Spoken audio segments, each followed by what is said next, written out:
पश्चिम बंगाल की राजनीति से इस वक्त बड़ी खबर निकल कर आ रही है। पश्चिम बंगाल के गवर्नर सीवी आनंद बोस ने आज अचानक अपने पद से रिजाइन दे दिया है।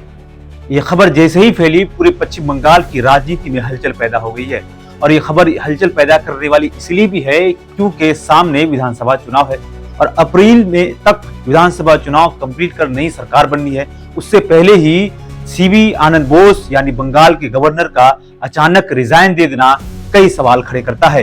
इस मामले को लेकर इस वक्त पश्चिम बंगाल की मुख्यमंत्री ममता बनर्जी ने कई सवाल खड़े किए हैं। उन्होंने ट्विटर हैंडल पर ट्वीट करते हुए साफ तौर पर कहा है कि सीवी आनंद बोस का अचानक अपने पद से यानी गवर्नर के पद से रिजाइन होना अपने आप में एक बड़ा सवाल है। उन्होंने ये भी कहा कि मुझे होम मिनिस्टर ने फोन कर ये जानकारी दी है कि बंगाल के नए जो गवर्नर होंगे वो RN रवि होंगे, उनको अपॉइंट किया गया है। अब इसको लेकर अलग अलग राजनीतिक हलके से अपनी अपनी प्रतिक्रिया सामने आ रही है, लेकिन सवाल ये भी है कि आखिर अचानक विधानसभा चुनाव से पहले नए गवर्नर का अपॉइंट करना और पुराने गवर्नर को अचानक रिजाइन देना कई सवाल खड़े करते हैं। सीएम ममता बनर्जी ने आनंद बोस के इस रिजाइन को लेकर साफ तौर पर अपने ट्विटर हैंडल, अपने सोशल मीडिया पोस्ट में साफ तौर पर कहा है कि आनंद बोस जो बंगाल के गवर्नर हैं, उन्होंने दबाव में आकर रिजाइन दिया है और इनका रिजाइन देना अपने आप में कई सवाल खड़े करता है। इस पूरे घटना को लेकर पूरे पश्चिम बंगाल में अलग अलग हलकों में राजनीतिक चर्चाएं तेज हो चुकी हैं और बताया ये और खबरें ये सामने आ रही है कि ऐसा तो नहीं, क्या सेंट्रल गवर्नमेंट की बात आनंद बोस जो गवर्नर थे वो उन पर इंप्लीमेंट नहीं कर रहे थे? क्या नए गवर्नर का लागू होना वो भी विधानसभा चुनाव से ठीक अचानक कुछ ही दिन पहले, अगर कहा जाए विधानसभा चुनाव का घोषणा जो है सामने ही कुछ ही हफ्ते बाद होने वाला है और उससे पहले ही नए गवर्नर का अपॉइंट करना और अचानक पहले गवर्नर का रिजाइन देना अपने आप में कई सवाल खड़े करता है। इस पूरी खबर को लेकर आपकी क्या राय है कमेंट सेक्शन में जरूर बताएं। लेकिन इस पूरे घटना को लेकर अलग अलग राजनीतिक दल के लोग ने अपनी अपनी प्रतिक्रिया दी है। आइए तृणमूल कांग्रेस के लोगों ने क्या कुछ कहा हम आपको सुनाते हैं। लेकिन सवाल आपसे भी है, क्या आपको लगता है कि सीवी आनंद बोस का रिजाइन करना बंगाल की राजनीति में एक नई दिशा की संकेत दे रही है?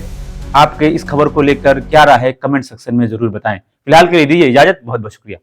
अचानक पश्चिम बंगाल के महामान्य राज्यपाल सीवी आनंद बोस ने अपना इस्तीफा दिया है। क्या बात हुई? ये इस तरीके की भयानक परिस्थिति जब हम लोग जानते हैं कि बंगाल की निर्वाचन अप्रैल में समाप्त भी करना है, किसके निर्देश पे ये हुआ है, क्यों हुआ है, क्या परिस्थिति खड़े करने चाहती है केंद्र में जो सरकार है? आपने जगदीप धनखड़ को रिजाइन करवाया उपराष्ट्रपति पद से, आप सीवी आनंद बोस को गवर्नर जो वेस्ट बंगाल के थे वहां से रिजाइन करवाते हैं। क्या उद्देश्य है? केंद्र के होम मिनिस्टर, स्वराष्ट्र मंत्री जो हैं, गृह मंत्री हैं अमित शाह जी, जवाब तो आपको देना है। आप क्या चाहते हैं कि बंगाल में निर्वाचन नहीं होना चाहिए? बंगाल में गणतंत्र की प्रतिष्ठा गणतंत्र नहीं रहेगी। बंगाल में गणतंत्र उपाय में जो बंगाल की जनता वोट देने चाहती है वो वोट नहीं होगा। आप क्या यहाँ राष्ट्रपति शासन की ओर ले जाने की कोशिश कर रहे हैं बंगाल को? संविधान नाम की कोई चीज ही नहीं। मुख्यमंत्री ममता बनर्जी ने कहा कि वो एक्सट्रीमली शॉक्ड, उन्होंने ट्वीट किया है कि क्या चल रहा है बंगाल में, जहां एक राज्य के निर्वाचित मुख्यमंत्री से कोई बात नहीं होती है। आप ये तय करते हैं कि कौन इसके बाद का गवर्नर होगा। तमिलनाडु के गवर्नर यहाँ पे डॉक्टर रवि आके अब गवर्नर बन जाएंगे। कोई बात नहीं होती है केंद्र और राज्य के बीच में, क्यों नहीं होगी? ममता बनर्जी के संग क्यों नहीं बात होगी आपकी? संविधान को तो मानना है, संविधान के दायरे में रहना है। यहाँ तो भाजपा की सरकार, केंद्र की सरकार तो कुछ भी नहीं मानती। और जबकि अप्रैल महीने में तक यहाँ के निर्वाचन जो है, असेंबली इलेक्शंस है, विधानसभा निर्वाचन है, इसको तो समाप्त करना है।